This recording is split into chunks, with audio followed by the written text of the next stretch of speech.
know, Big Lou tapping back in. Come on, give what it do. Big Lou NMCR2, baby.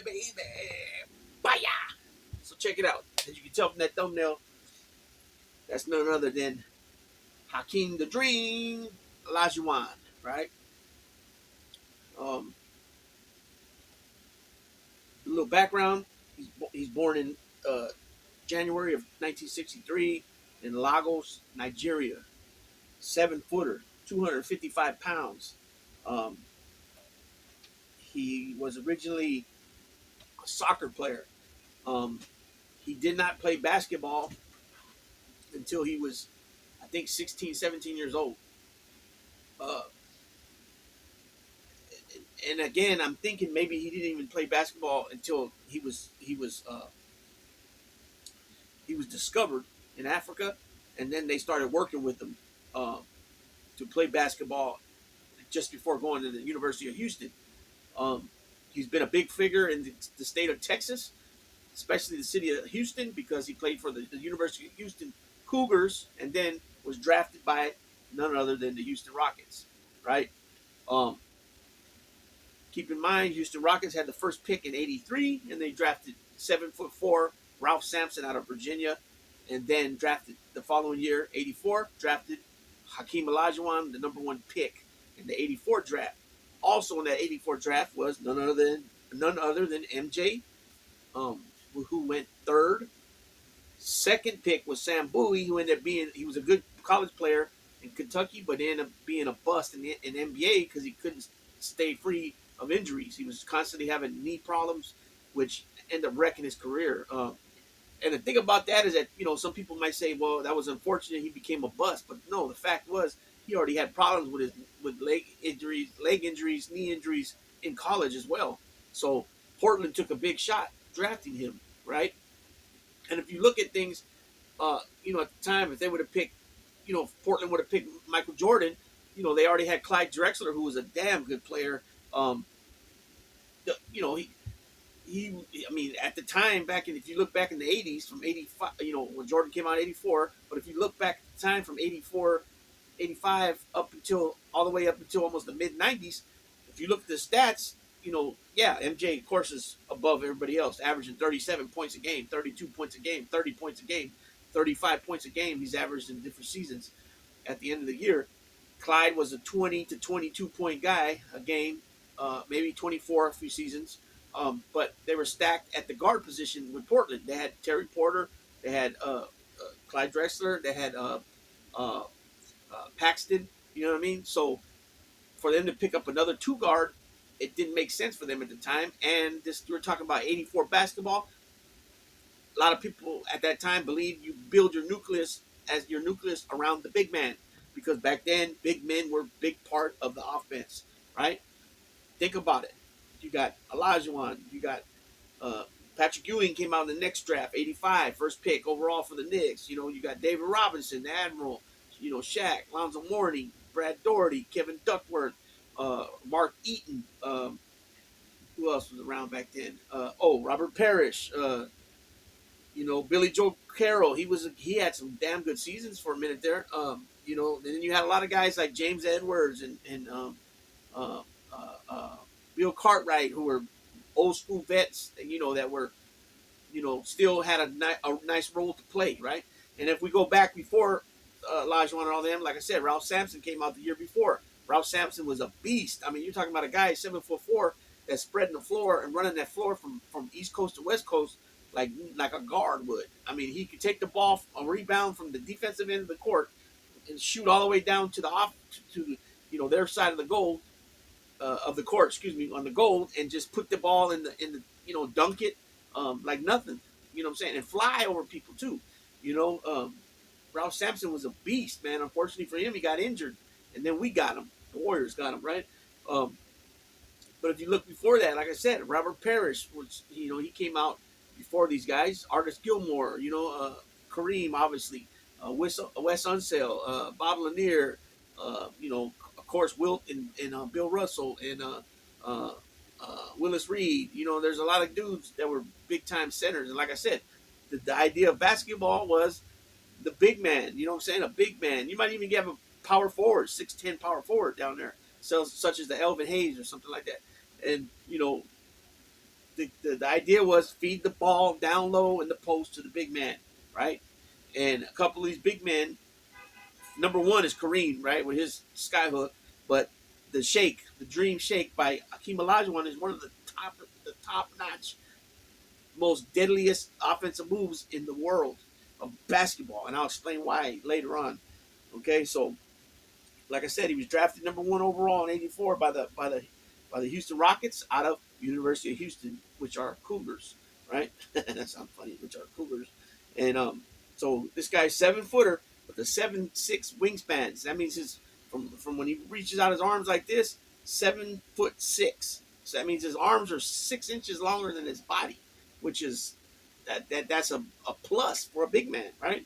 Because a big man, like I said, offensive moves, that's the reason why Kareem Abdul-Jabbar, he's 7'2", but when he comes over with that skyhook, he's got his body between his defender and the ball. At 7'2", I don't care if you got a 7'6" wingspan, you still ain't blocking that shot. I mean, I'm pretty sure he's got blocked before, but not so much as the ball is already in position to come off his hands, excuse me. You know what I'm saying? Maybe more strip him going up or something like that, but definitely not that. So give a little background on him as far as his accomplishments. He's a two-time NBA champion. They won back-to-back in 94, 95, which were the 2 seasons that Michael Jordan missed. He missed one completely of those seasons, and the second one, when the Rockets won, Jordan came back towards the end, more towards, he didn't play the full season, and they lost to the Magic in the finals. In the postseason, and one of the rounds, I don't remember which round, and then Houston swept the Rocket or the Magic, excuse me. He's a two-time Finals MVP, also 94-95. He was an NBA MVP 94, 12-time All-Star 85, 86, 87, 88, 89, 90, 92, 93, 94, 95, 96, 97. He's a 6-time first-team All-NBA 87, 88, 89, 93, 94, 97. He's a 3-time All-NBA second team, 86, 90, and 96. He's a 3-time All-NBA third team, 91, 95, 99. So that's 12 seasons he was on the All-NBA team um, out of his career, right? He's a 2-time NBA Defensive Player of the Year, 93 and 94. He's a 5-time NBA All-First Team Defense, 87, 88, 89, and 93. He's a 4-time All NBA second team defense, 85, 91, 96, 97. He was a member of the NBA All Rookie team. He's a 2-time NBA rebounding leader, 89 and 90. He's a 3-time NBA blocks leader, 90, 91, 93. And he's also the all-time leader in blocks with 3,830, I believe the number is 3,800. His jersey, number 34, is retired by both the Houston Rockets organization and the University of Houston. He's a member of the All NBA Anniversary 75th team and 100 team. He's the NCAA Final Four Most Outstanding Player 1983, Consensus First Team All American 84, NCAA Rebound Leader 84, SWC Player of the Year 84, which stands for Southwest Conference.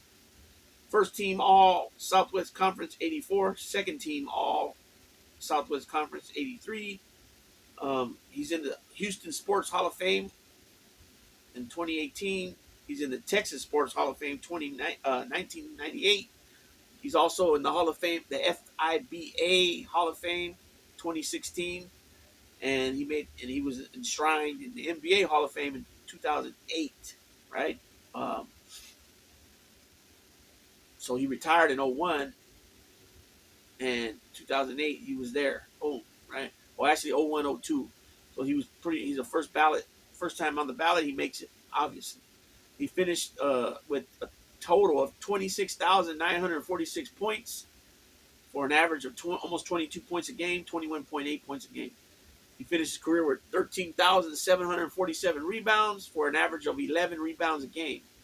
And like I said, blocks, 3,830 total blocks. He's the all-time leader in blocks in the NBA. Keep in mind, though, they did not started recording blocks and steals until 1974. Um, and his block average per game was 3.1.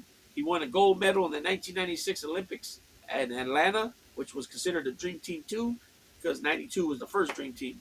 So Olajuwon did not play for uh, Nigeria. He played for the United States because obviously he became a citizen, excuse me, of the United States and decided to go that route and play for the United States team. Um, Patrick Ewing done that. Patrick Ewing, born in Jamaica. Uh, this last Olympics, Joel Embiid did that. Um, and so, it happens from time to time. Certain players, such as like uh, Carl Anthony Towns, he played for the Dominican Republic, but he's born in New Jersey. His mother is Dominican, his flag, so he could have went either way. Another player is Carlos Arroyo and Jose Ortiz Picolin. They both played for the Puerto Rican Olympic team. Um, Ortiz been on the team a few times, but they're known for the 2004 Olympics in Athens for beating the USA team. And so they're both were NBA players. Ortiz played for the Jazz and Arroyo played for the Magic, but they could have went either way too. They could have played U.S. basketball or PR basketball. But the fact is, they're actually bloodlines PR Boricua, and on top of that, you know, uh, they would have never had a shot making the U.S. team. Um, with the talent that we had in the U.S. That's why I was saying in the video about the Olympics, the goal that they won is that it's getting now because the NBA is so international. Where I'm pretty sure basketball's always been loved a lot of places, but now that the NBA is so international, where they actually go to China to play, they go to North Korea to play. Certain players, went with Dennis Rodman at different places. We got players from, Australia, obviously England, Argentina, Brazil, Serbia, obviously France, Germany, Canada. You know what I'm saying, and a lot of other places. So that's a good thing, I believe. So Olajuwon before the 92-93 season, there was a lot of bitter back and forth going on regarding the contract dispute. But Olajuwon decided to stay, and he remained in Houston. And obviously, it paid off because the next season after that, they won a championship and then back to backs. But he remained there. He had been there since he had been in Houston pretty much since he came to the states. You know, because he obviously, like I said, went to the University of Houston, and then being drafted, signed in, ultimately winning two back-to-back chips with the Rockets. Right. So let me give a little more background on him. He's the first non-American to be an NBA All-Star. He's the first non-American to start an All-Star game, first American to win an NBA MVP award, first non-American to win an NBA Defensive Player Award. In the 93-94 NBA season, Olajuwon became the first player in NBA history to win MVP, Defensive Player of the Year, and Finals MVP, all three awards in the same season. His Houston Rockets won back-to-back chips in 93-94, where they played against Pat Ewing in the Knicks, which was their first in franchise history. Olajuwon avenged his college championship loss to Georgetown Hoyas, which was anchored by future star NBA center Pat Ewing. So they already had played just like Magic and Bird played each other in the NCAA championship. It was Michigan State against Indiana State. Or wait a minute, yeah, Indiana State. I think Bird went to Indiana State or North Carolina State. I think it was Indiana State. It was one of those two. He's from Indiana, but I think he went to North Carolina State. I don't know. I have to look. I have to make sure about that. Matter of fact, let me look now because I don't want. It'll bother me. You know what I mean? But,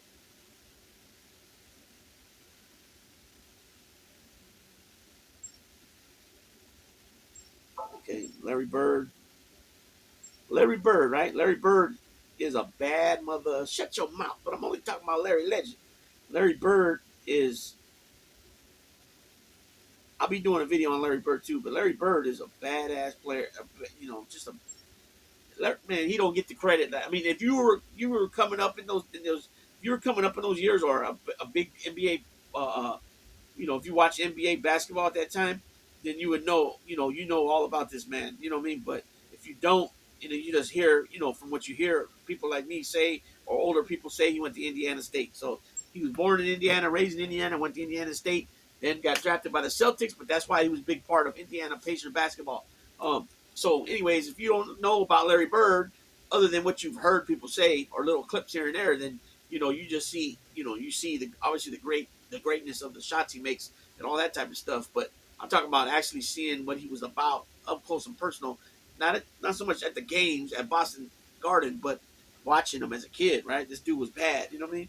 Um, okay, so where was I at? So they beat. So they played the Knicks in the first championship, which went to Game 7, and that was a hell of a game, hell of a series because you had, I mean, they were like stacked evenly, right? You had Olajuwon and Ewing, two top-notch centers. Um, I would say at that time, Olajuwon was probably the number one center. Shaq was coming up, but Shaq was young in his career, only two seasons. Back then, you had Ewing and you had David Robinson. Those were the main guys right there, and Alonzo Mourning. So at power forward, you had Otis Thorpe for Houston, which he also came out in 1984, the draft, and then you had Charles Oakley. So you got two guys that are rebounding big men. You know what I'm saying? Battling it out, and then you got you had Houston had Robert Ory, and New York had Charles Smith, and then Anthony Mason coming off the bench. Sometimes he would start at the three. Then you had John Starks and Vernon Maxwell, two guys that were like, no, they weren't on the level of a Michael Jordan. Obviously, nobody is, but they weren't up there with Mitch Richmond and Clyde Drexler. But they were real close. Boom, these guys. And then too, around this time that they played, these guys really, they found the right home at the right times where they were able to shine. You know what I'm saying? They were like, they had been around a little bit here and there with other teams. And then at point guard, you had Kenny Smith, and then you had for the Rockets, and then for the Knicks, you had uh, Mark Jackson was gone, I think already. You had Charlie Ward, but I think Charlie Ward came in the second the next year. I mean Derek Harper, but you had Hubert Davis, you had Greg Anthony. That's what I was thinking of. So these guys were battled. It was a good starting five against a good starting five. You know what I mean? And then the next season, so Jordan was not there that year. So the two championships that the Knicks, the Rockets won, was in between the first three-peat of the Bulls and the second three-peat of the Bulls. So that 8 seasons, it was 3 by the Bulls, 2 by the Rockets, and then 3 by the Bulls. But Jordan came back during the next season, the second championship the Rockets won, but he didn't play the full season. They were in the playoffs, but they got booted out by the Magic, and it ended up being the Magic and Houston, and the game changed. The momentum really bad for the Magic because they had the momentum going, they had the lead, and then that's when all the Nick Anderson free throws that he missed. He missed a ton of free throws. Like he missed I think it was 6 or 7 free throws he missed. Might have been 4 or 5, but he missed them all, and they all were needed bad. And when he missed them, the momentum shifted so bad towards the Rockets. And then he got another shot at some more free throws, and he missed all those too. And the momentum just kept swinging the Houston way. Houston ended up coming back winning, and then winning the next 3 games and sweeping them out. The Magic. The Magic had obviously Shaquille O'Neal. They had Anthony Hardaway. They had Nick Anderson. They had Dennis Scott. They had Horace Grant. They had Jeff Turner. They had a lot of guys over there that were good players, all-stars, role players, all that in Orlando, but a lot of them are still young. Oh, Dennis Scott. Did I say Dennis Scott? Dennis Scott. So they swept them, right? Elijah was selected as one of the 50th greatest players in NBA history. And then I already said about the 75th and 100th anniversary teams. He ended his career as a blocks leader. I already said that. He's one of only 4 NBA players to record a quadruple double. First time was in 74 with Nate Thurman. That was the first year they started counting steals and blocks. And then Alvin Robertson did it in 86. Olajuwon did it in 1990, and the last one that do it was the Admiral David Robinson in 94. And I remember back then too, he also challenged Mike Tyson to fight. I remember that. He challenged Mike Tyson to fight. I remember that. I remember that smoothly. You know what I'm saying? It's a trip. I remember that because he had Elijah had studied some martial arts or something, right? And so he wanted to fight Mike Tyson. I don't know how that. I think to be honest, Mike Tyson would have knocked him out because you can't kick, you can't chops, you can't do any of that. You can't grab, you can't put nobody in chokehold. None of that stuff. You know what I'm saying? It's just straight boom, boom, boom. And Mike would have got him. I think the only thing was the 12-inch difference, 12 inches difference on actually 14-inch difference in height. You're talking 5'10" to 7 foot, right? But Elijah this is something that a lot of people don't know. So what I mentioned earlier was he was a soccer player, and I believe that because he was a soccer player and so smooth and light-footed on his feet, that it was able to translate into him having great footwork on the basketball court, especially once he got the ball in his hands in the post position. He could take guys off the dribble. You know what I'm saying? Take him to the hole, little pump fake, boom, layup, easy, right? He would sometimes dunk. He would the fadeaway, the dream shake. I mean, nobody could guard him on that. He made Shaq look silly, Ewing look silly, David Robinson look silly. All these guys, he'd make them look silly because they didn't have an answer for him. You know what I'm saying? If they weren't just battling straight up like two centers, uh, then now that's what they were hoping for. Because yes, they would still put their numbers up, but when you're battling a guy like Olajuwon, say you're averaging 25 points a game with 12 rebounds, and 3 block shots a game. Now you're playing Olajuwon. You're probably only going to score anywhere from he might hold you to 20 or less points. Which if he brings you down from your average, then he's doing his job, right? If not more. So there had been some many battles over the years with these big guys, but Olajuwon, when it's all said and done in his era, I only put one center ahead of him, and that's only because he won more championships, he, and I'm talking Shaq, and I'm talking about in my top 10 all-time greatest players. I'm not counting Wilt, Kareem, and Russell because those guys weren't really in his era, right? Yeah, he did play with Kareem for 5 years, but Kareem is, in my opinion, I got Kareem number one as a GOAT. I got Olajuwon down as 10. Shaq, I have him at number 7. Shaq on my all-time team, my all-time greatest. But he nothing. He's nobody. He's second to nobody with the footwork. Second to nobody with the footwork. I mean, this guy, like I said, like Ralph Sampson, he played Ralph Sampson, very smooth. Catch the ball, off the rebound, off the rim, off the backboard, and can literally just go coast to coast smoothly though, like a guard or a small forward. Yeah, Patrick Ewing and them could do it too, but it would look more awkward because they didn't have the finesse that Hakeem Olajuwon had. Okay, so many players over the years in the off season, so that would be most of the time summertime, would go to Olajuwon and work with Olajuwon. And I'm talking about Kobe Bryant. I'm talking about LeBron James.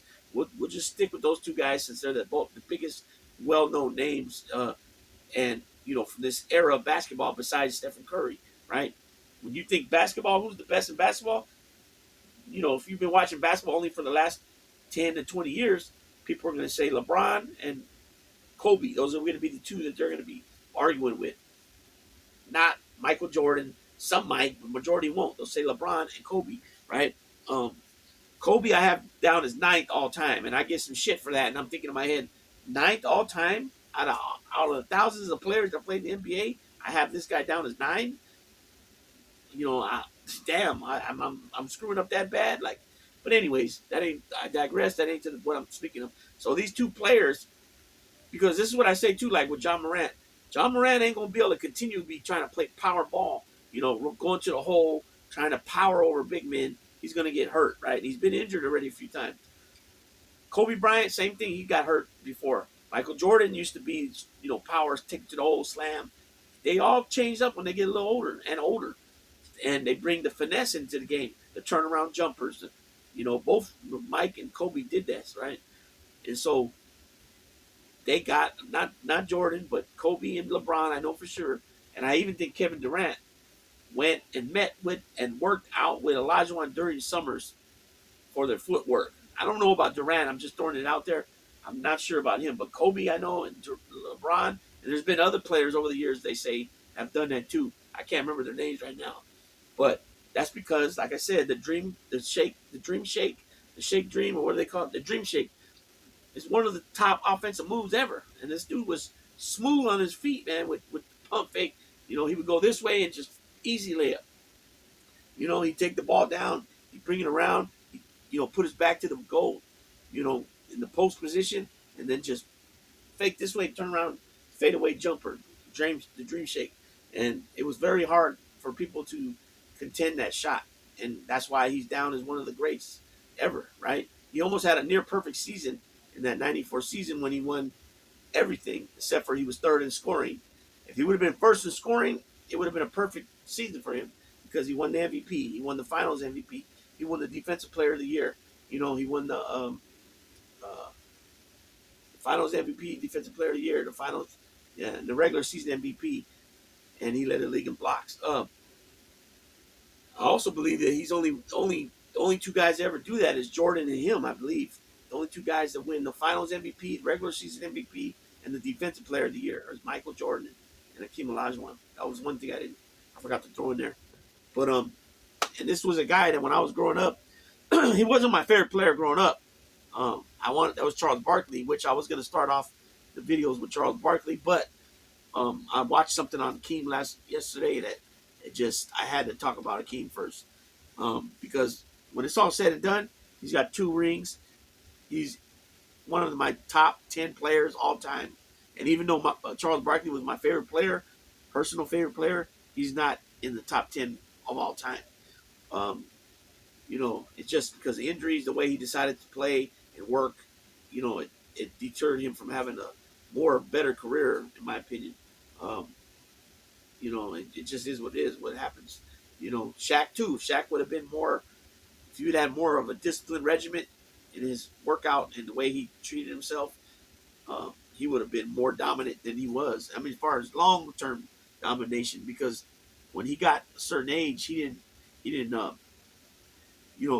was bouncing around from Boston to Phoenix to uh, wherever, I can't think where else he went to later. He was coming off the bench by that time, right? Or if he was still starting, he wasn't playing that many minutes. He wasn't getting his, he wasn't dominant like he was when he came out in his younger years. It just is what it is. He went to Miami, won a ring there, but that was his 5th ring. So yeah, it is what it is. But this guy, Hakeem the Dream Olajuwon, is one of the best ever to do it. And with that being said, I'm gone.